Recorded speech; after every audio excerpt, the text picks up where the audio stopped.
National Herald കേസിൽ തുടർ നീക്കങ്ങൾ ചർച്ച ചെയ്യാൻ കോൺഗ്രസ് യോഗം നാളെ ചേരും.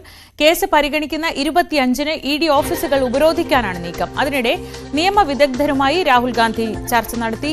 MG മിഥുൻ വിവരങ്ങളുമായി. മിഥുൻ, ഇപ്പോഴത്തെ സംഭവ വികാസങ്ങൾ എങ്ങനെ പ്രതിരോധിക്കാനാണ് കോൺഗ്രസ് ആലോചിക്കുന്നത്? ഈ തുടർ നീക്കങ്ങൾ എന്തൊക്കെയാകും?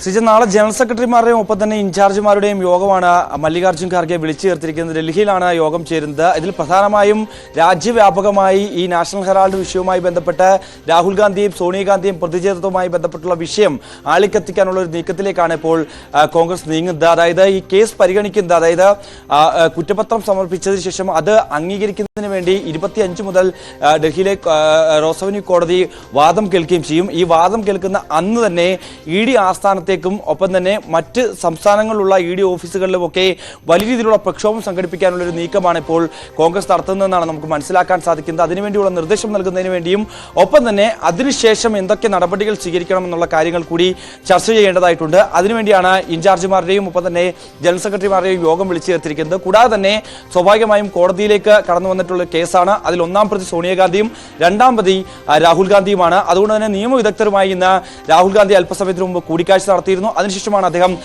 അമേരിക്കയിലേക്ക് പുറപ്പെട്ടിട്ടുണ്ട്. ബോസ്റ്റണിൽ 21-22 തീയതികളിൽ ചില സ്വകാര്യ പരിപാടികളിൽ അദ്ദേഹം പങ്കെടുക്കുന്നുണ്ട്. 22-ന് രാത്രിയോടുകൂടി അദ്ദേഹം ഇന്ത്യയിലേക്ക് തിരികെ എത്തുമെന്നാണ് മനസ്സിലാക്കാൻ സാധിക്കുന്നത്. അതിനുശേഷം നിയമവിദഗ്ധരുമായി വീണ്ടും കൂടിയാലോചനകൾ നടത്തി 25-ന് ശേഷം ഈ വാദം നടക്കുന്ന സമയങ്ങളിൽ അല്ലെങ്കിൽ ആ വേളയിൽ സ്വാഭാവികമായും രാഹുൽ ഗാന്ധിയും സോണിയാഗാന്ധിയും കോടതിയിൽ ഹാജരാകേണ്ടി വരുന്ന ഒരു സ്ഥിതിവിശേഷം ഉണ്ടാകും.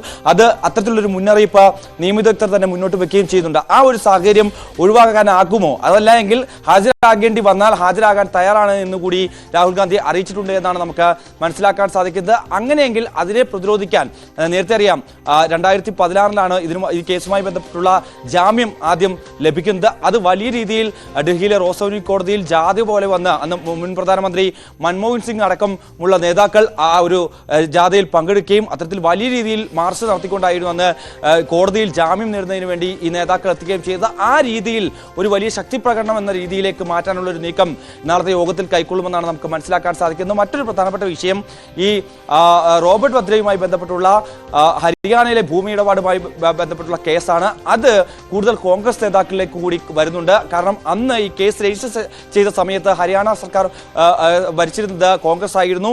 അതുകൊണ്ട് തന്നെ കോൺഗ്രസിലെ ഭൂപേന്ദ്ര ഹൂഡ അടക്കമുള്ള പ്രധാനപ്പെട്ട നേതാക്കളിലേക്ക് കൂടി ഈ ഒരു കേസ് DLF ഭൂമി ഇടപാടുമായി ബന്ധപ്പെട്ടുള്ള കേസ് വഴിമാറുന്നുണ്ട്. ആ നീക്കത്തെ ചെറുക്കുന്നതിന് വേണ്ടിയുള്ള പ്രതിരോധ മാർഗങ്ങളും നാളത്തെ യോഗത്തിൽ ചർച്ച ചെയ്യുമെന്നാണ് നമുക്ക് മനസ്സിലാക്കുന്നത്. എന്തായാലും 25-ന് ഈ കേസ് കോടതിയിൽ വാദം കേൾക്കാൻ വരുമ്പോൾ അന്ന് ED ആസ്ഥാനങ്ങൾക്ക് മുമ്പിൽ വലിയ പ്രക്ഷോഭം സംഘടിപ്പിക്കാനാണ് കോൺഗ്രസ് ഇപ്പോൾ തീരുമാനിച്ചിട്ടുള്ളത്. മിഥുനാണ് വിവരങ്ങൾ നൽകിയത്. News desk.